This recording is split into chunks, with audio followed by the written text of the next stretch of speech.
दोस्तों, ये वीडियो देखने के बाद अगर तुम्हें रात में नींद देर से आए तो घबराना मत। ये असर कहानी का नहीं, उस सच का है जो इसमें छुपा है।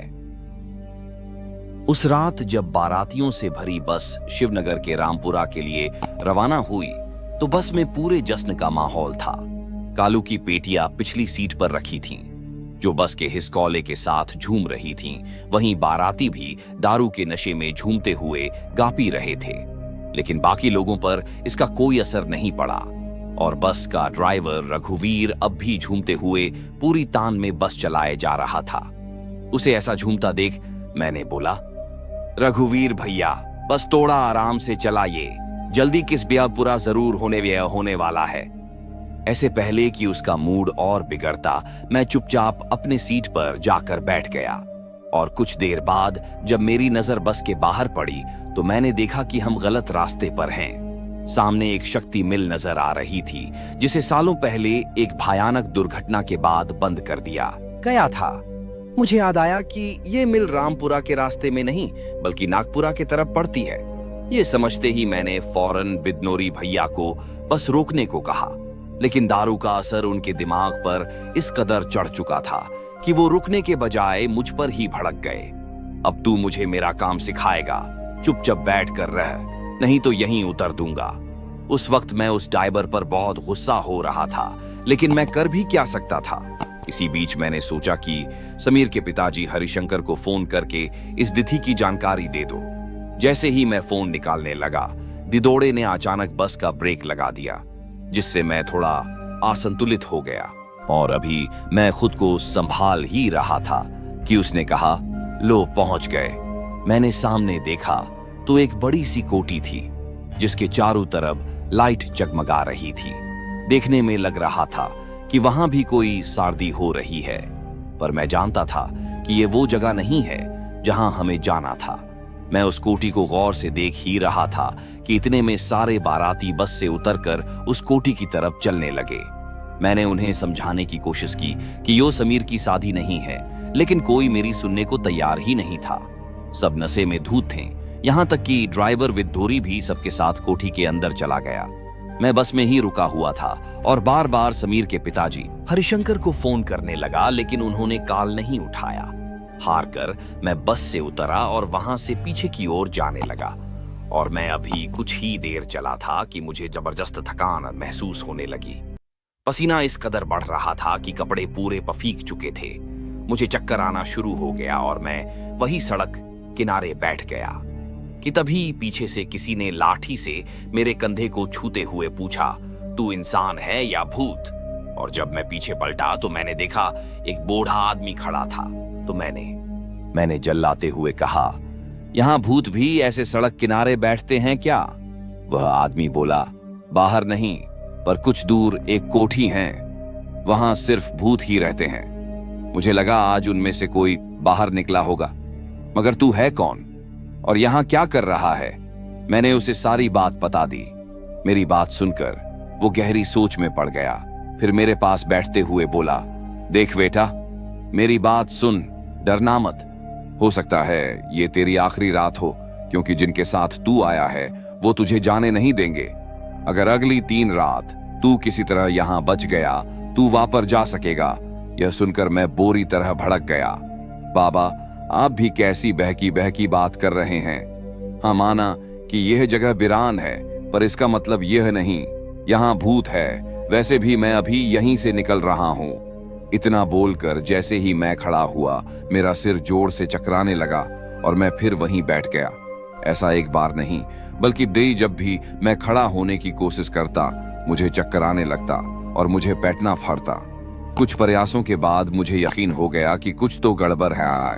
मैं कृत समझ ही रहा था कि तभी ड्राइवर बिदोरी उसी कोठी की तरफ से वापस आता हुआ मुझे नजर आया। उसे देखते ही मैंने आवाज लगाई, बिदोरी भैया इधर आए। मेरी आवाज पर वो मेरे पास आ गया। इससे पहले कि वो कुछ बोल था, मैंने कहा, अब तो आपको यकीन हो गया ना कि हम गलत जगह आ गए हैं। चल ये बस निकालिए और यहां से निकलते हैं। मेरी बात सुनकर बिदोरी बोला, यही तो समीर की शादी हो रही है, चल अंदर चल। उसकी यह बात सुनकर मैं चौंक गया।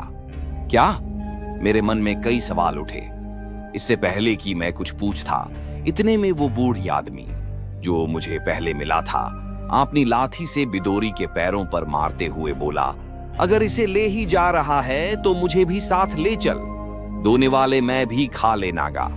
उस बूढ़े की यह बात सुनते ही बिदोरी का चेहरा बदलने लगा, उस्क भी तेजी से घटने लगी और कुछ ही पलों में वो इतना छोटा हो गया कि मेरे घुटनों तक ही पहुंच पा रहा था। यह देखकर मेरे पैर उतले, जमीन खिसक गई।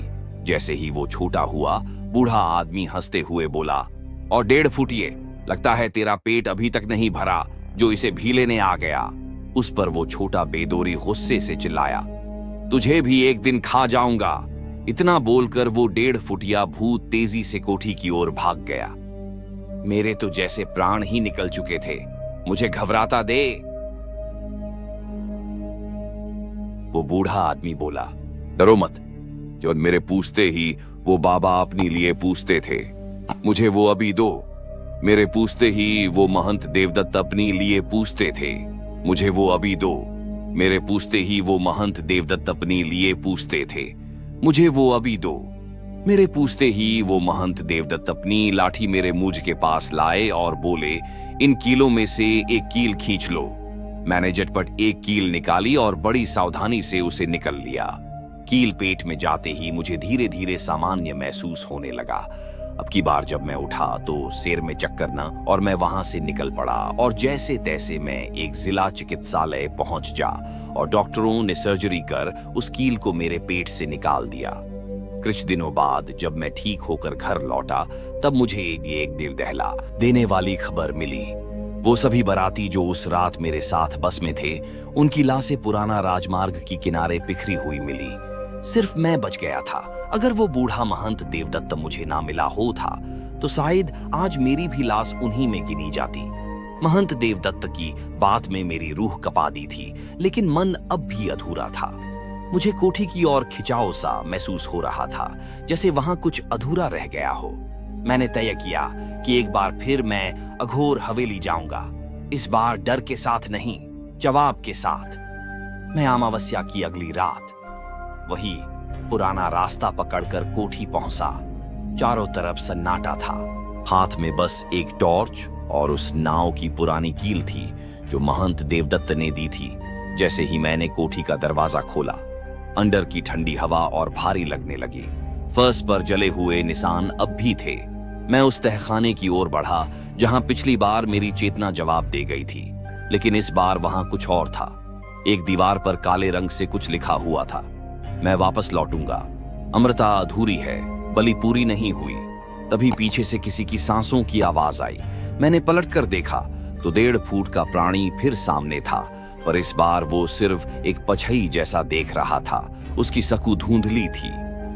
वो फुसफुसाया, भैरू अमृता के लिए तुम जैसे जीवित इंसानों की आत्मा को फंसाता है। कोठी कोई इमारत नहीं है, एक तंत्र है, एक बंधी गिरिया आत्माओं का। मैंने कांपते हुए हाथों से कील उसकी ओर बढ़ाई। तभी दीवार में दरार आने लगी, जमीन हिलने लगी और अचानक पूरी कोठी में चीखें गूंज उठी। सैकड़ों आत्माएं एक साथ मुक्त हो रही थीं। विक्रांत एक दर्दनाक चीख मारकर गायब हो गया और वो उसी क्षण एक बुजुर्ग आत्मा मेरे सामने प्रकट हुई। चेहरा शांति से भरा हुआ था। तुमने हमें मुक्त किया बेटा, अघोरनाथ के शराप से। या गील उसी दिन से सख्ती का प्रतीक बन गई थी जिस दिन इसे अघोरनाथ को जिंदा बांधा गया था। धीरे धीरे कोठी का रंग बदलने लगा, दीवारें पिघलने लगी और उस रात अघोरनाथ कोठी हमेशा के लिए मिट गई। मैं आज भी उस गांव के पास ही रहता हूँ। कभी कभी गांव के बच्चे मुझसे कहते हैं कि रात को वो एक छोटा सा परसाई जैसा प्राणी देखते हैं जो खेतों की ओर तोड़ता है। मैं बस मुस्कुरा देता हूँ, क्योंकि मुझे पता है बहरू गया नहीं, वो अब भी किसी को ढूंढ रहा है।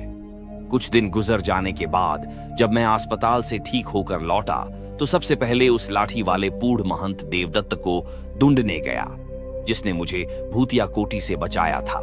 गांव के बाहर पीपल के पेड़ के नीचे वो अकेले बैठे हुए थे। उन्होंने मुझे देखा और बिरान बोले, सिर हिलाया जैसे सब कुछ पहले से जानते हो। मैंने कांपती आवाज में पूछा, बाबा वो 1.5 फुट का भूत कौन था?